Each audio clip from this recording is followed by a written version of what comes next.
وكان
أعوذ بالله من الشيطان الرجيم. الجنة ونعيمها سعد لمن يصلي ويسلم ويبارك عليه. اللهم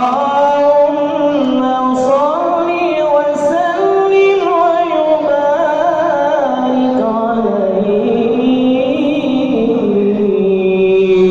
بسم الله الرحمن الرحيم. أبدأ الإبناء بسم الله العلية مستدرا فيض البركات على ما أناله وأولاه. وأثني بحمد موالده سائغة يمية ممتطئا من الشكر الجميل مطاياه. وأصلي وأسلم على النور الموصوف بالتقدم والأولية المنتقل في الغرر الكريمة والجبال. وأستمنح الله تعالى إخوانا يخص عبرة طاهرة نبوية ويعم الصحابة والأتباع ومن والاه. وأستجدي هداية لسلوك السبل الواضحة الجلية وحفظا من الغوالب في خطط الخطأ وخطاه. وأنشر من قصة المولد النبوي برودا حسانا وبقريا ناظما من النسب الشريف عقدا تحلى المسامع بحلاه. وأستعين بحول الله تعالى وقوته القوية فإنه لا حول ولا قوة إلا بالله. طير اللهم قدره الكريم بعرف شديد من صلاة وتسليم. اللهم صل وسيدنا محمد بن عبد الله بن عبد المطلب واسمه شيبة الحمد حمدت خصاله السنية ابن هاشم واسمه عمر بن عبد مناف واسمه المغيرة الذي ينتمى الارتقاء لعلياه ابن قسي واسمه مجمع سمي بقسي لتقاصره في بلاد قضاة القصية إلى أن أعاده الله تعالى إلى الحرم المحترم فحمى حماه ابن كلاب واسمه حكيم بن مرة بن كعب بن لؤي بن غالب بن فير واسمه قريش وإليه تنسب البطون القرشية وما فوقه كنائي كما جناح إليه الكثير وارتضاه ابن مالك بن النضر بن كنانة بن خزيمة بن مدركة بن إلياس وهو أول من أهدى البلد إلى الرحال الحرمية وسمع في صلب النبي صلى الله عليه وسلم ذكر الله تعالى ونباه ابن مبال بن نزال بن معد بن عدنان وهذا سر نظمت فرائده بنان السنة السنية ورفعه إلى خديم إبراهيم أمسك عنه الشارع وأباه ودنان بلا ريب عند ذوي العلوم النسبية إلى الذبيح إسماعيل نسبته وانتباه فأعظم به من عند تلاقت كواكبه الدنيا وكيف لا وسيد الأكرم صلى الله عليه وسلم واسقته المنتقى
kepada ibu bapa dan semua para hadirin untuk hentikan sejenak segala aktivitas dan ziat untuk sama-sama membaca selawat kepada baginda Nabi besar Muhammad sallallahu alaihi wasallam.